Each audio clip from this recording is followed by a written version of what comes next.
বিসমিল্লাহির রহমানির রহিম।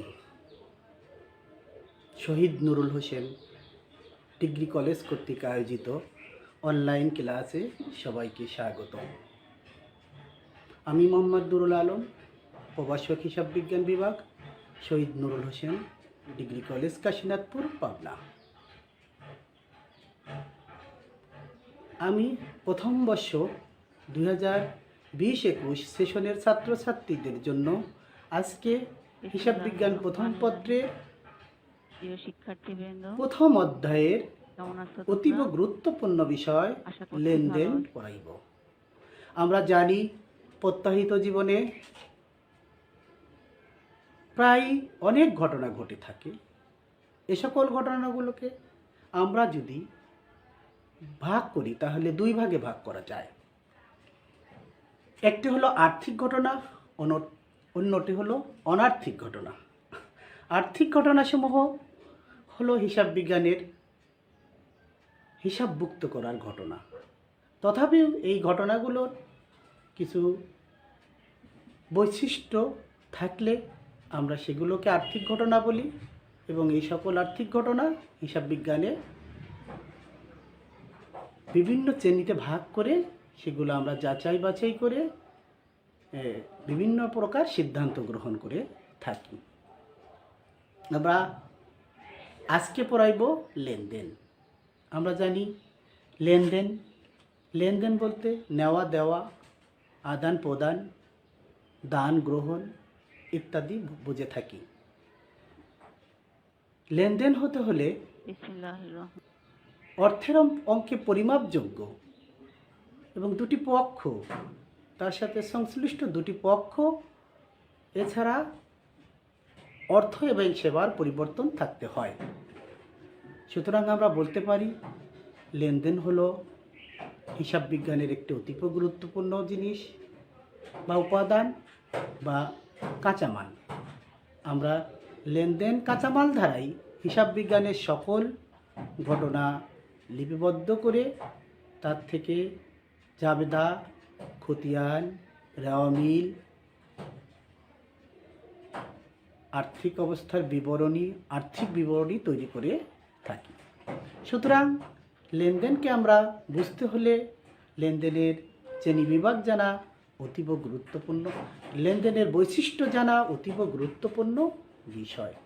এখন আমি লেনদেনের বৈশিষ্ট্যগুলো পর্যায়ক্রমে আলোচনা করছি। লেনদেনের 1 নম্বর বৈশিষ্ট্য আমরা লিখতে পারি, 1 নম্বর বৈশিষ্ট্য লিখতে পারি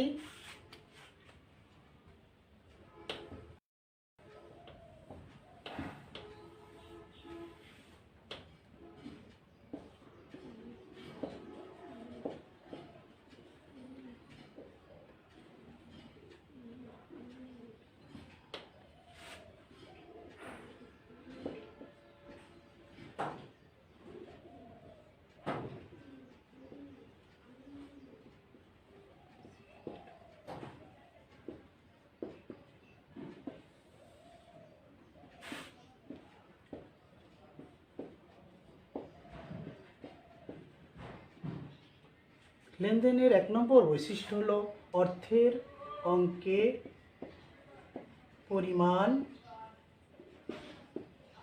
যোগ্য।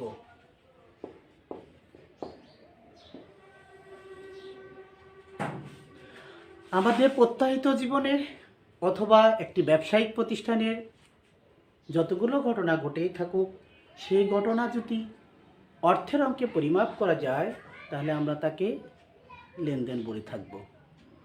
অর্থের অঙ্কে পরিমাপযোগ্য ঘটনা ছাড়া লেনদেন হতে পারে না। যেমন কারবারের একজন বিশিষ্ট ব্যক্তি যে কারবারের জন্য গুরুত্বপূর্ণ ব্যক্তি হিসেবে পরিচিত ছিল, কিন্তু তিনি মারা গেছেন, এজন্য কারবারে অনেক ক্ষতি হয়েছে, কিন্তু তা অর্থ দ্বারা মাপা সম্ভব নয়।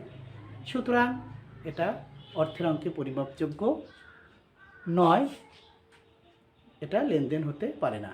কিন্তু কারবার প্রতিষ্ঠান কোথা থেকে, কোনো প্রতিষ্ঠান থেকে 10,000 টাকার পণ্য ক্রয় করল, আমরা দেখতে পারি যে এই ঘটনার সাথে 10,000 টাকা বা 10,000 টাকা সমমূল্য অর্থের পরিবর্তন এসেছে। সুতরাং অর্থের অঙ্কে পরিমাপযোগ্য ঘটনা হচ্ছে লেনদেন। এই ঘটনাটি ক্রয়ের যে ঘটনাটি, এক্ষেত্রে অর্থের অঙ্কে মাপা সম্ভব। সুতরাং লেনদেনের 1 নম্বর বৈশিষ্ট্য এখানে আমরা দেখতে পেলাম। এরপরে আমরা দেখতে পারি লেনদেনের 2 নম্বর বৈশিষ্ট্য। লেনদেনের 2 নম্বর বৈশিষ্ট্য হলো অর্থ বা সেবার বা পণ্যের পরিবর্তন।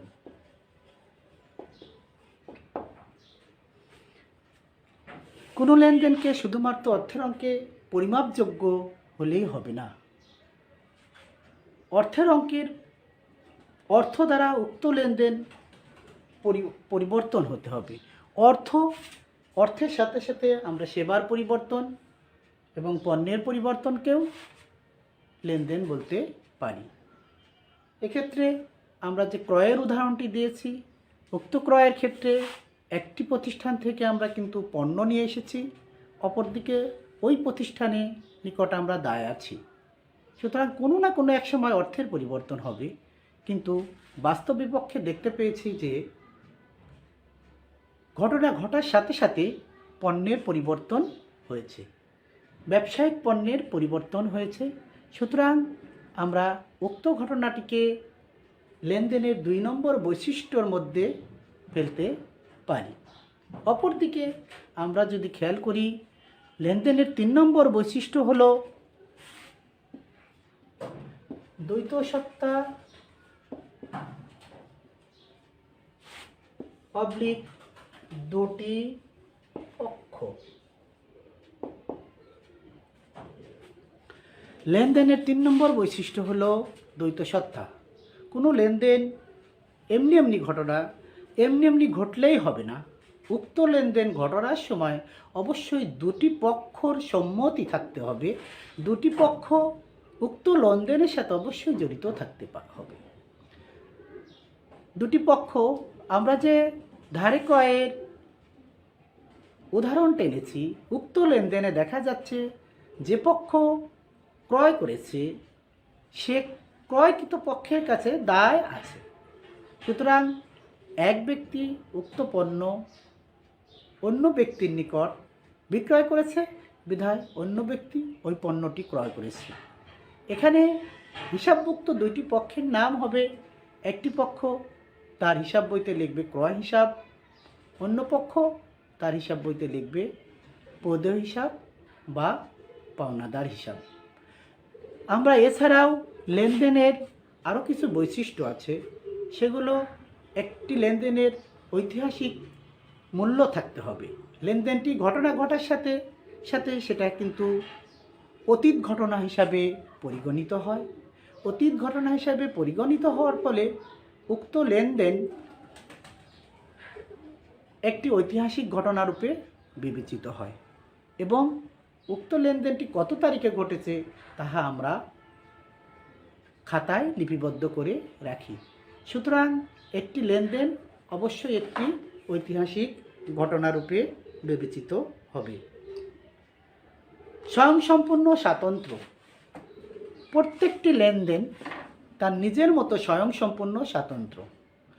প্রত্যেকটি লেনদেন একটি ঐতিহাসিক ঘটনা বা নির্দিষ্ট তারিখে ঘটনার ফলে এখানে আমরা দেখতে পারি যে অর্থের অঙ্কে পরিমাপযোগ্য দুটি পক্ষ এবং অর্থের বা পণ্যের বা সেবার পরিবর্তন হয়েছে, তাই অর্থের অঙ্কে উক্ত লেনদেন সম্পূর্ণরূপে একটি স্বাতন্ত্র্য বৈশিষ্ট্য ধারণ করে। কেন স্বাতন্ত্র্য বৈশিষ্ট্য ধারণ করতেছে? যে লেনদেনটি সম্পূর্ণ নির্দিষ্ট একটা তারিখে নির্দিষ্ট একটা সময়ক্ষণে হয়েছে, দুটি পক্ষের মধ্যে লেনদেনটি ঘটেছে এবং অর্থের ও পণ্যের সেবার পরিবর্তন হয়েছে। সুতরাং আমরা বলতে পারি যে লেনদেনটি স্বয়ংসম্পূর্ণ ও স্বাতন্ত্র। আমরা বাস্তবিক পক্ষে লেনদেনকে দৃশ্যমান রূপে গণ্য করতে পারি।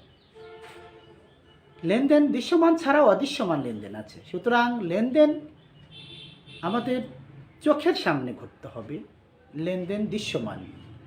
যখন আমরা এক পক্ষকে পণ্য বাকিতে দিচ্ছি, সেক্ষেত্রে অন্য পক্ষ পণ্য বা তার ক্রয়কৃত মাল গ্রহণ করছে। এক্ষেত্রে বাস্তবিক পক্ষে দেখা যাচ্ছে একটি পক্ষের গুদাম থেকে পণ্য অন্য পক্ষের কাছে হস্তান্তরিত হচ্ছে, যা আমরা চোখে দেখতে পাই এবং আমাদের সঙ্গে উক্ত লেনদেনটি দৃশ্যমান। এছাড়াও কিছু কিছু ক্ষেত্রে অদৃশ্যমান লেনদেনও আছে। আমরা যদি কোনো সম্পত্তি ক্রয় করি, উক্ত সম্পত্তির মূল্য ব্যবহারের ফলে ধীরে ধীরে কমতে থাকে, কিন্তু কত মূল্য কমেছে এটা আমরা অনেক সময় দেখতে পাই না, কিন্তু বাস্তবিক পক্ষে সম্পত্তির মূল্য কমে যায়। সুতরাং অদৃশ্যমান লেনদেন আমাদের সামনে সংঘটিত হয়, কিন্তু সেখানে দুটি পক্ষ আছে, দাতা আছে, গ্রহীতা আছে, অর্থ বা পণ্যের পরিবর্তন হচ্ছে। সুতরাং আমরা বলতে পারি লেনদেনের বৈশিষ্ট্যগুলো হলো অর্থের অঙ্কে পরিমাপযোগ্য, অর্থ, পণ্য বা সেবার পরিবর্তন বা দ্বৈত সত্তা।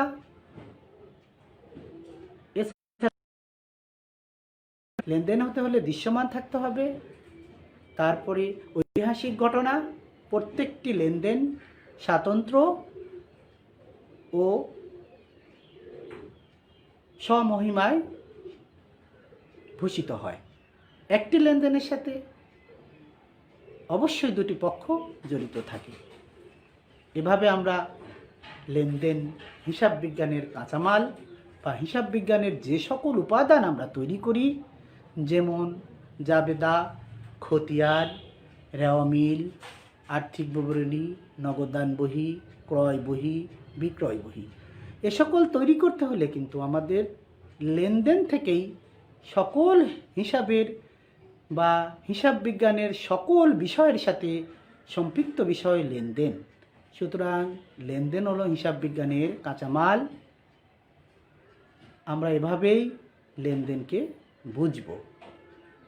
প্রিয় ছাত্রছাত্রীবৃন্দ, আমি তোমাদের সামনে আজকে লেনদেনকে তুলে ধরেছি, কিভাবে হিসাব বিজ্ঞানে লেনদেন কাঁচামাল হিসাবে ব্যবহৃত হয়, কিভাবে হিসাব বিজ্ঞানে একটি ঘটনা লেনদেন লিপিবদ্ধ হয় এবং উক্ত লেনদেনগুলো কিভাবে আমরা জাবেদায় লিপিবদ্ধ করব, জাবেদা থেকে খতিয়ান এবং হিসাব বিজ্ঞানের বিভিন্ন উপাদান তৈরি করব। পরবর্তীতে তোমাদের সাথে এ বিষয়ে অনেক গুরুত্বপূর্ণ কথা এবং অনেক গুরুত্বপূর্ণ ক্লাস আমরা নিব। সুতরাং আজকে তোমাদের সাথে আমার লেনদেন বিষয়ে এ পর্যন্তই শেষ। তোমরা এই করুণাময় মুহূর্তে তোমরা সবাই ভালো থাকবে, সজাগ থাকবে এবং ভালো থাকবে, এই বলে আমি আমার আজকের ক্লাস শেষ করছি। আল্লাহ হাফেজ।